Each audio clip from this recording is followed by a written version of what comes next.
어떤 사람은 문제가 있을 때 그것을 고난이라고 이야기하지만 어떤 분들은 그것을 하나님의 은혜다라고 이야기하는 분들도 있습니다. 우리 삶 가운데 일어나는 문제가 있더라도 하나님보다 더 무서워하지 않기를 주님의 이름으로 축복드립니다. 주여 어떻게 합니까?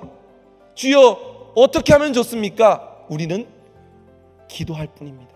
그러면 하나님께서 다 해결해 주십니다. 문제가 크십니까? 하나님께서 더 크게 역사하시고 문제를 해결해 주실 줄로 믿습니다. 기도의 자리에 오셔서 함께 기도함으로 두려움을 내쫓는 우리 성도들 되기를 주님의 이름으로 축복드립니다. 엘리사도 육신의 눈으로 아람 군대를 보았습니다. 아람 군대가 안 보인 것이 아닙니다. 아람 군대를 보았습니다.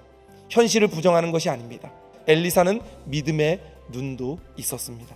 믿음의 눈으로 보니 아람 군대를 포위하고 있는 하나님의 군대가 보였습니다. 그리고 이 엘리사는 그 종 게하시를 위해서 기도합니다. 하나님, 저 두려워하는 내 종 게하시의 눈을 열어 주옵소서.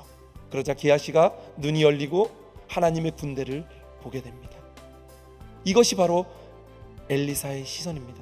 엘리사의 그 시선으로 하나님의 군대를 바라보는 것, 그리고 아직 그렇지 못한 사람들을 위해 기도하며 함께 하나님을 바라보는 것, 그것이 바로 엘리사의 시선입니다. 이 일이 있은 후에 엘리사는 계속 기도합니다. 여호와께 기도하여 이르되 원하건대 저 아람 군대의 눈을 어둡게 하옵소서. 앞을 못 봤던 그 아람 군대를 엘리사가 이제 이끌고 갑니다. 그리고 이른 곳이 사마리아 성입니다. 적군 한 가운데가 바로 이 사마리아 성입니다. 아이고, 이제는 포로로 잡히고 죽게 생겼구나 라고 그들이 낙심하고 있을 때 이제 이스라엘 왕이 이야기합니다. 엘리사요, 이들을 어떻게 할까요? 다 창과 칼로 죽여버릴까요? 그러자 엘리사가 기도하고 이 왕에게 하나님의 마음으로 이야기를 합니다. 포로 잡힌 자들을 해치지 마십시오. 저들에게 먹을 것을 주시고 저들을 돌려보내십시오. 바로 이것이 하나님의 마음입니다. 엘리사를 통해 아람 군대를 죽이지 않고 오히려 선을 베푸셨던 그 하나님의 은혜를 통하여 오늘 본문 마지막 절에 보면은 아람 군대가 다시는 이스라엘 땅에 들어오지 못했다라고 이야기합니다.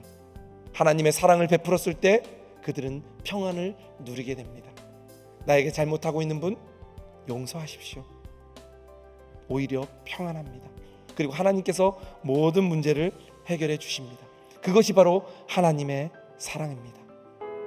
내 삶에 어떠한 문제가 있습니까? 믿음의 눈을 들어 보십시오.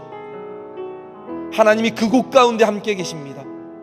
하나님이 군대를 보내시고 그곳 가운데 하나님이 함께 하십니다.